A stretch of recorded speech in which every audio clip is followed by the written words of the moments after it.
Borno is arguably the most talked about state in northeast Nigeria at the moment. Having suffered from decade-long insurgency, it has transformed rapidly in infrastructure and a model of economic prosperity. Welcome to Borno Restoration. I am Jesse Tafida. But first, let's bring you up to speed with Borno Today.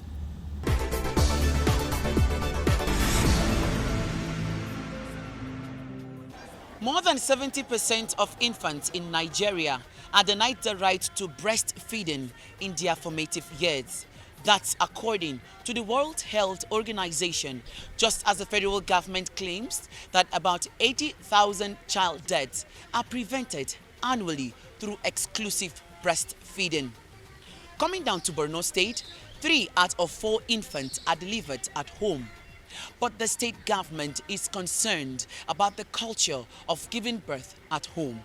The state government has done a lot in trying to establish health facilities.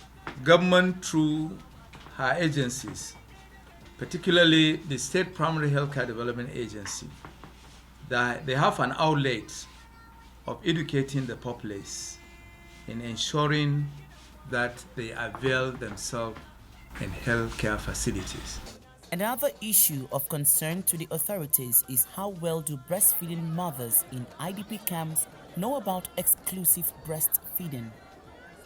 Hafsat Shehu, a mother of a 3-month-old baby, has no idea what the exclusive breastfeeding practice entails. She says, "I only breastfeed my baby whenever she cries. I sometimes give her water because it is believed that water strengthens the child's health more than the breast milk. But with this sensitization, I will ensure exclusive breastfeeding." Research reveals that about 2/3 mortality in infants occur as a result of malnutrition, which is closely related to poor breastfeeding practices. We have been able to engage the government for them to invest in nutrition. Now, as a result of the effort of the government plus what the partners are doing, we have 58.9% increase. That's the present figure.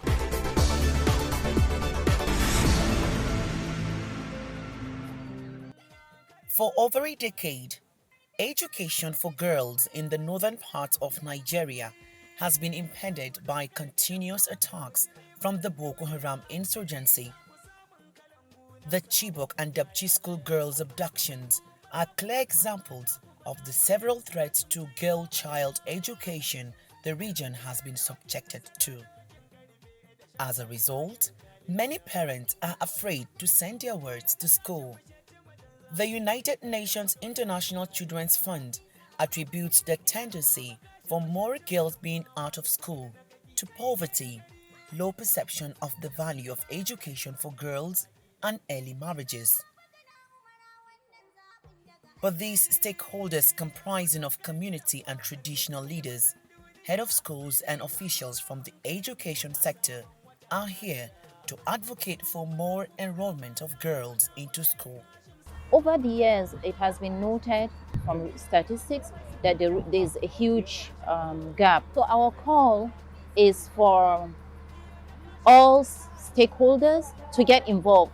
Stakeholders means the civil society, the parents, the government. Let's all put our hands together and ensure that the girl child has access to education. The stakeholders insist that insinuations that Western education is forbidden, as preached by the Boko Haram terrorists, should be condemned and discarded. Advocacy to stakeholders and also sensitization will also be building capacity strengthening for community-based structures such as SBMCs.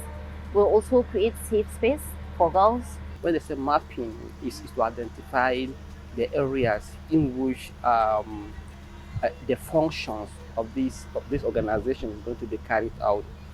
Despite the intervention, there are some areas that still are lagging behind. So you want to identify those areas that are lagging behind. Government and all stakeholders must put all hands on deck to close down the number of out-of-school children.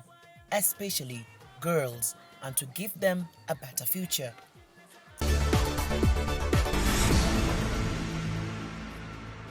Rehabilitation and resettlement of victims of insurgency has been very critical to Governor Babagana Zulum's administration since he assumed office.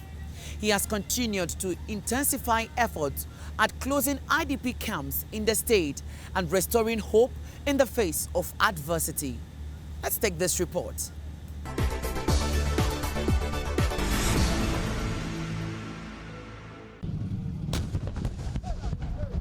The Boko Haram insurgency in Borno has killed thousands and displaced millions from their ancestral homes.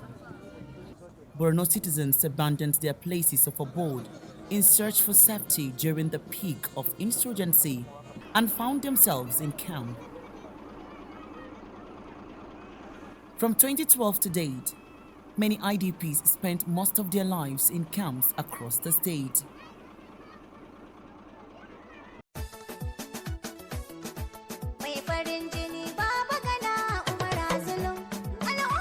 But the Zulum administration came in with 10 packed development agenda, part of which is the resettlement of IDPs. The governor has continued to work closely with security operatives to ensure that all affected communities are liberated.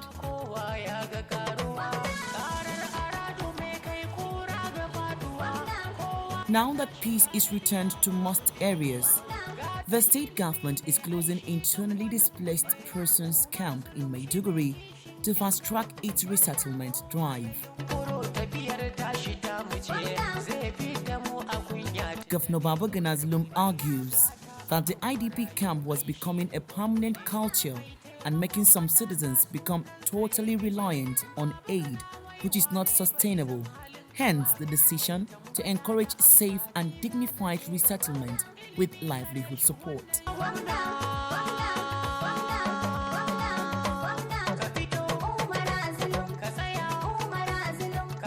This occasion is of great significance to us and the entire people of Borno State. Let me commend the BSF under the chairmanship of our elder statesman, General T.Y. Danjuma, for the enormous contributions that it has rendered towards uplifting the standard of living of the displaced communities of Borno State since its establishment to date. The BSF had rehabilitated fallen buildings in Goza, Ngala, and Damasak at a total cost of about 1.6 billion naira, because we can no longer keep them in IDP camps. There is growing prostitution in the IDP camps. There is growing procreation without care in the IDP camps. There is growing drug abuse in the IDP camps. Life in the IDP camp is no more sustainable. And therefore, government has decided to close all internally displaced camps within Maiduguri. We have closed a number of them. However, because of lack of funding, we are yet to close 4 internally displaced camps. All relocations to safe and rebuilt communities must be voluntary, as the government will continue providing livelihood support to returnees until their life gets in shape. The Victim Support Fund is piloting this exercise through the provision of cash, food and non-food items to the IDPs to enable them return to their ancestral homes and start a new life.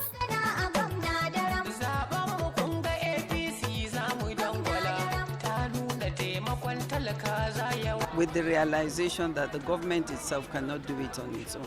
So the fund from the Victim Support Fund is mainly made up of contribution from the private sector, from the banking sector, from individual businessmen and women in Nigeria. They put together, under the chairmanship of T.Y. Danjuma, the fund to work with government and to support mainly victims. So that is really what we have been doing in Borno State. That is money they are supposed to put into something for sustainability.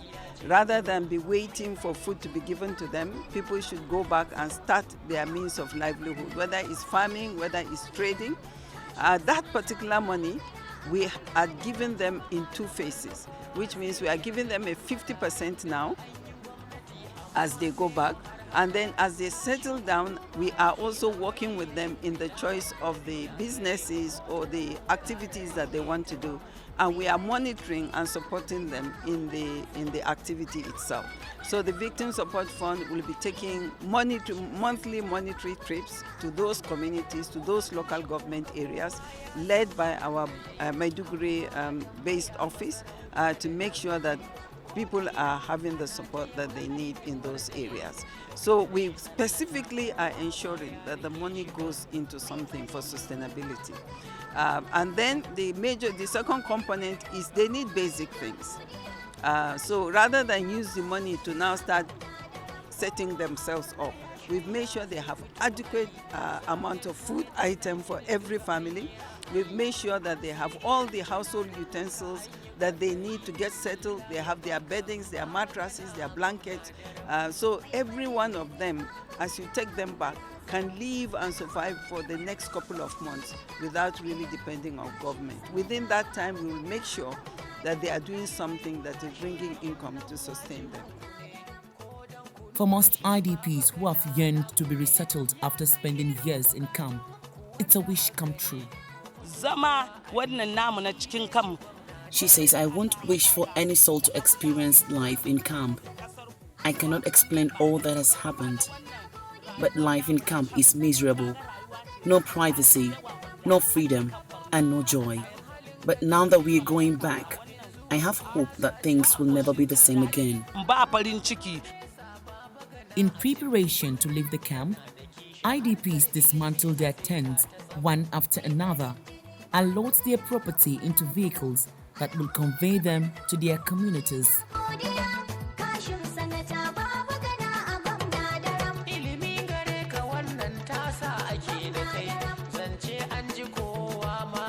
The women took their time to do the dishes and also arrange their stuff from here straight to Baga.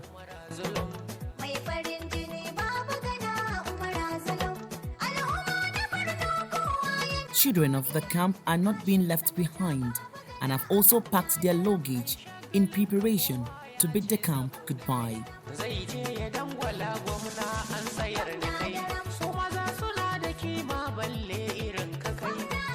Government on its part reassures the IDPs that it is safe for them to go back.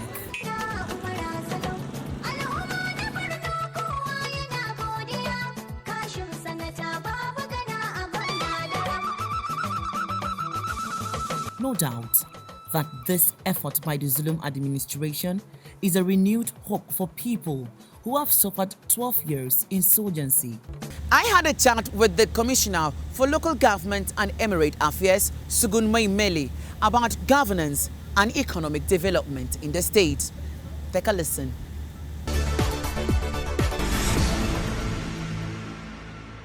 I am the longest serving commissioner.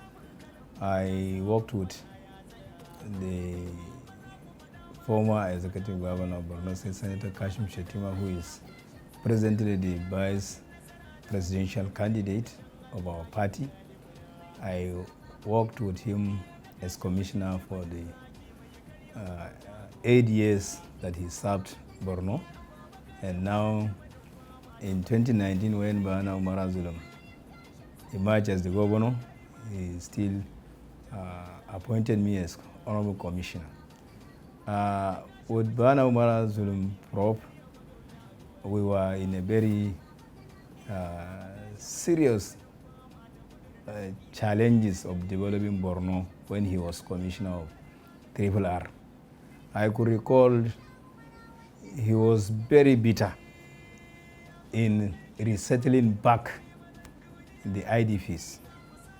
I could recall when Professor Babagana Zulum spent 11 good months in Bama when Bama was no-go area.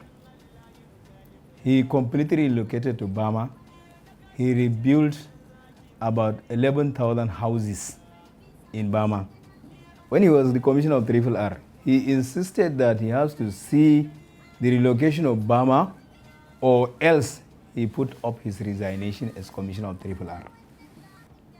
Then the governor was convinced beyond reasonable doubt that he will talk to the military so that Bama will be resettled. I beat my chest to tell anybody that the development and structures that are put in place in Banki now was never visible before the insurgency. And coming back to my own local government, when Bana Umara was the commissioner of Triple R, he called me to his office. He said, Honorable Commissioner, as my colleague, we need to resettle Gudumbali. And he 100% financed the movement of all the vehicles and the IDPs and conveyed them back to Gudumbali. We spent the night with him in Gudumbali. So he now coordinated all these resettlements of Mafa, Dikwa, Gamborungala, Kalabalige, Kondega, Dalori,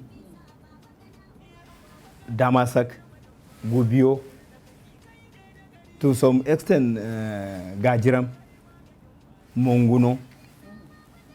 So he did all what he could to see that all the IDPs in Borno that are residing in Maiduguri are returned back to their localities to fix the pieces of their lives, which I am now happy to inform anybody that cares to know that out of the percentage, probably about 2 million IDPs in Borno, we have almost relocated 80 to 85% of the IDPs back to their ancestral homes, and they have started picking the pieces of their lives. Because with this rainy season, almost all those who we have returned have started their farming activities. Okay. Now talk to us about the security situation in Borno, and what is the state government doing to sustain the relative peace being enjoyed? The security situation in Borno is very practical to the eyes of anybody, because around 2014 and tail end of 2014, I can say, you cannot even come to the office to sit down and function as a commissioner. But today, I will beat my chest to tell anybody that one of the safest states in Nigeria is Borno. Because the governor has done his best, and he's still doing his best to see that security situation in Borno is improved beyond any human imagination. He has traveled far and near to see that the security situation in Borno improves by visiting Mr. President to tell Mr. President black and white what is on ground. He visited the president of Chad so that they will have collaboration, so that his security men will man the border along Nigeria, Chad. He traveled to Cameroon to talk with the president of Cameroon. He traveled to Niger. So all in a way to improve the security situation of particularly Borno. And alhamdulillah, today as I am talking to you now, the theater commander, the sector commander in Mongono Sector 3, the sector commander 2 in Damaturu, who is in charge of almost all the southern parts of the state, they are working hand in hand with the governor to see that Borno is safe and security improves. The Commissioner of Police and the Director of State Security Service, they give security report on daily basis to the governor. With this, he now empowered this civilian joint task force to make internal security very visible in almost all the 27 local governments by providing them with vehicles, by providing them with allowances. He is paying every member of the civilian JTF 20,000 naira per month. And even Maiduguri Damaturu Road, the governor is very much concerned about this road. He procured vehicles and codenamed Rapid Response Squad, which is headed by one of the Deputy Commissioner of Police, Babalola. 600 of the civilian joint task force members and the police are now on daily patrol of Maiduguri Damaturu Road with 60 Hilux vehicles on this Maiduguri Damaturu Road only. So when you now see the total amount of allowances he paid on the personnel, the cost of the purchase of the vehicles, the cost of maintenance of these vehicles, and the fuels they consume along this on daily basis is something to write home about. What role is your ministry playing in the developmental agenda of Professor Babagana Zulum? In all the developmental activities the governor is doing, Ministry for Local Government is contributing. Because the governor will now direct for the construction of government lodges in local governments. He will direct for the construction of local government secretariats because most of them were burned down. So we have to reconstruct them. And I am happy that almost all these local government secretariats in the state, almost all the government lodges in the local governments, almost all the departments in the local governments, all these structures were burned down during the insurgency, but he has rebuilt all this and they are now fully occupied. So we are all partnering with the developmental scribe of Professor Babagana Zulum. Now, you've just been reappointed the commissioner of this same ministry. What should we be expecting from you? The expectation will be high, but we will continue from where we stopped. You know, I was Commissioner Ministry for Local Government from 2019.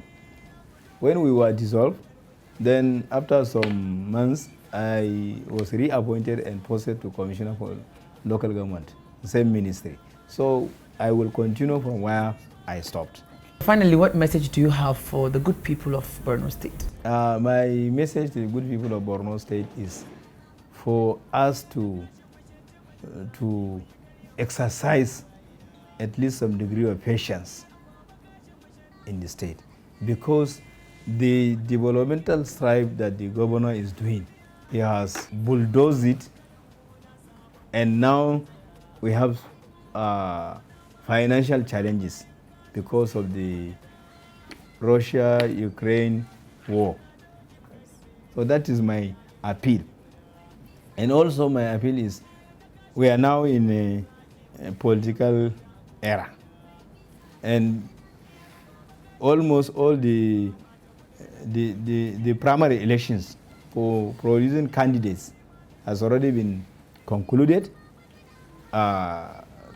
Candidates emerge, so we have to rally around all our candidates that were produced by our party, either in the State House of Assemblies, either in the House of Representatives, either in the Senators, either in the Vice Presidential candidate or the governor, so that when your party emerge as the winner, then you have the level playing ground for even complain.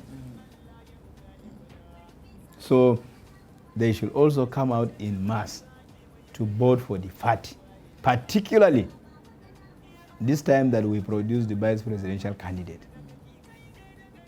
So we have to now compete with the presidential candidate so that the votes that are cast in Borno should go high, so that we will not be challenged or somebody to tell us that we have the vice presidential candidate, but our votes are very negligible. So that's why I am appealing to the voters to come out in mass to vote, to ensure that our vice presidential candidate produces the highest vote cast during the election. That is my appeal. That's our package on this episode of Borno Restoration. I am Jesse Tafida. Thanks for watching. And always remember that good leadership is as important as the followers.